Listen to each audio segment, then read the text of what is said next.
Welcome to Ghotul online classes. Ghotul online coaching classes में आपका सभी का स्वागत है। Most welcome. I am Rajeshwar. जैसा कि आप सभी को पता है कि सीजीपीएससी के द्वारा संभावित 198 पदों पर एबीईओ का पोस्ट आने की संभावना बताई जा रही है।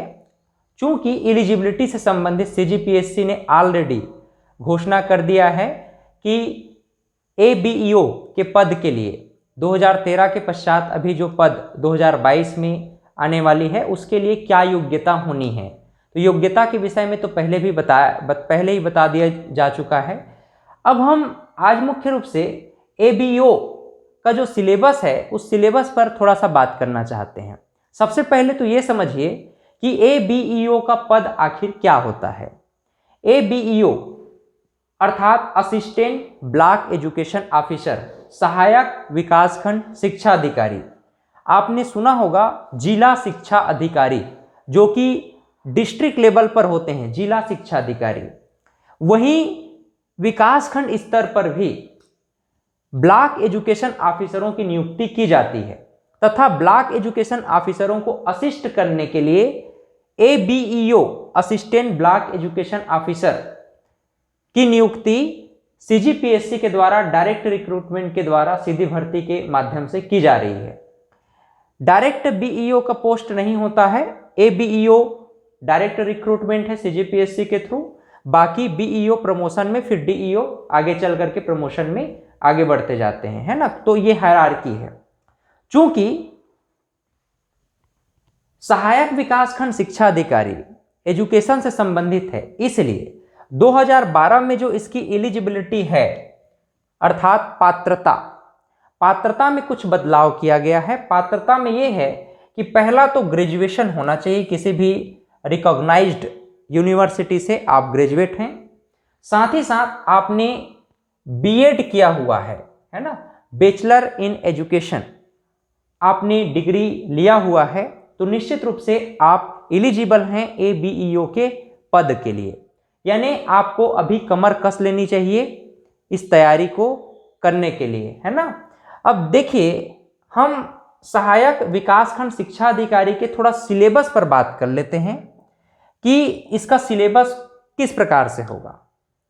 2013 के पाठ्यक्रम को अनुसरण करते हुए हम इसे समझना चाहेंगे कि 2 पेपर में यह संपन्न होना है, पेपर 1 और पेपर 2, जहां 150 क्वेश्चन, 150 क्वेश्चन्स रहेंगे। प्रत्येक प्रश्न 2 नंबर का होगा। इस प्रकार से कुल मार्क्स होंगे 300 एंड 300। लगभग 2.5 घंटे का आपका पेपर होना है और एक दिन में ही आपको दोनों पेपर देने हैं। जिस प्रकार से सीजीपीएससी में जीएस और सीसेट का पेपर होता है, ठीक उसी प्रकार पेपर 1 और पेपर 2 एक दिवस में होना है, जहां पर 150 क्वेश्चंस होंगे और 2 नंबर के प्रत्येक प्रश्न। इस प्रकार से टोटल 600 मार्क्स की यह पेपर संपन्न होने हैं। साथ ही साथ आप ध्यान रखिएगा 1/3 नेगेटिव मार्किंग भी है, 1/3 नेगेटिव मार्किंग भी है।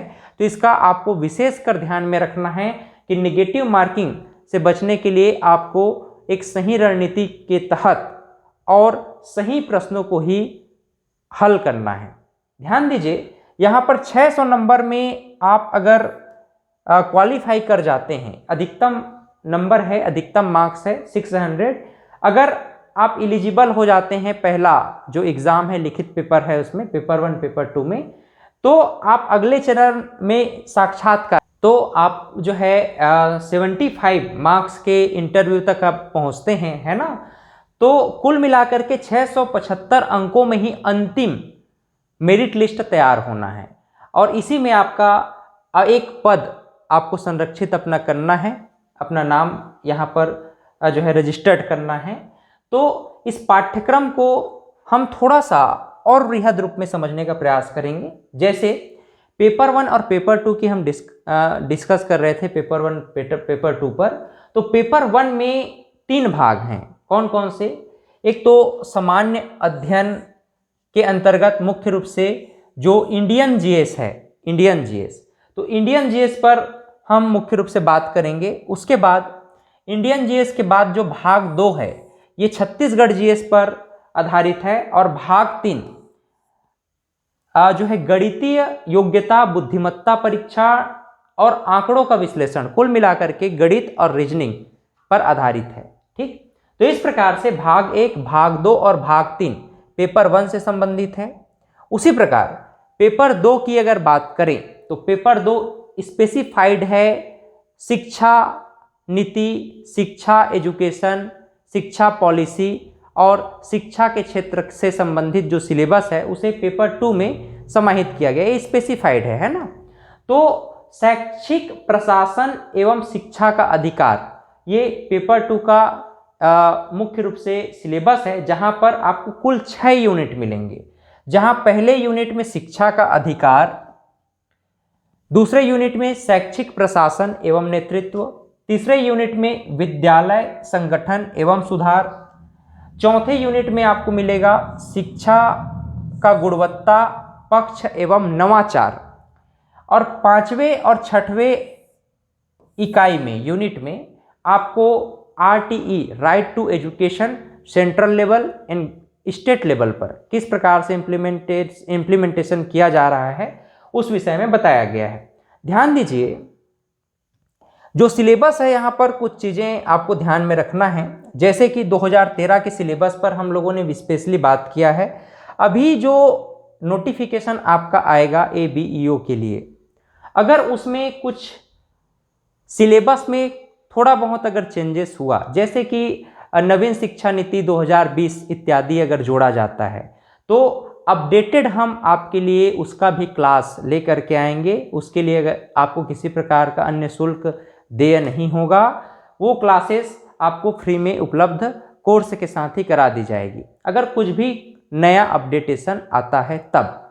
अदरवाइज जो हमारे विषय विशेषज्ञ हैं उनके द्वारा यह शिक्षण किया जाएगा। पूरा बीएड का जो सिलेबस, बीएड से संबंधित भी बहुत सारे जो सिलेबस है इसमें इंक्लूडेड है, और ऑलरेडी जो चयनित जो हमारे अधिकारी हैं उनके द्वारा उनके मार्गदर्शन में बुक तैयार किया गया है घोटुल पब्लिकेशन के द्वारा, जो कि आपके नज़दीकी बुक डिपो में बहुत ही जल्द उपलब्ध होने वाला है। तो आपको 2 फायदे मिलेंगे। पहला तो ये कि आप जो है ऑनलाइन क्लासेस के माध्यम से संपूर्ण सिलेबस का क्रमवार अध्ययन कर पाएंगे।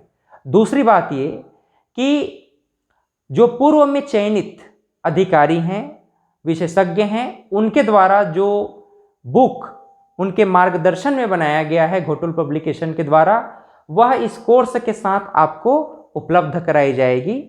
तीसरी बात, आप जब वीडियो और बुक दोनों को एक साथ पढ़ते हैं, और बुक में एक और आपको बेनिफिट मिलने वाला है, वहां पर प्रीवियस ईयर के क्वेश्चन का संकलन तो किया ही गया है, साथ ही साथ संभावित महत्वपूर्ण प्रश्नों को भी संकलित किया गया है। तो उस पर भी हम लोग क्लास के साथ ही साथ डिस्कस करते चलेंगे, तो ये आपके लिए और भी अधिक बेनिफिशियल हो जाएगा। तो निश्चित रूप से अगर आप अभी तैयारी अपना प्रारंभ करते हैं सहायक विकासखंड शिक्षा अधिकारी के लिए, और यह बहुत ही स्वर्णिम मौका है, जिन्होंने बीएड किया हुआ है और ग्रेजुएट बीएड दोनों हैं, एलिजिबल हैं, निश्चित रूप से आज और अभी से अपनी तैयारी प्रारंभ कर दें।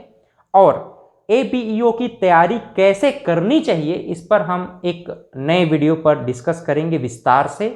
तो मिलते हैं नए क्लास में। So have a great day. Thank you.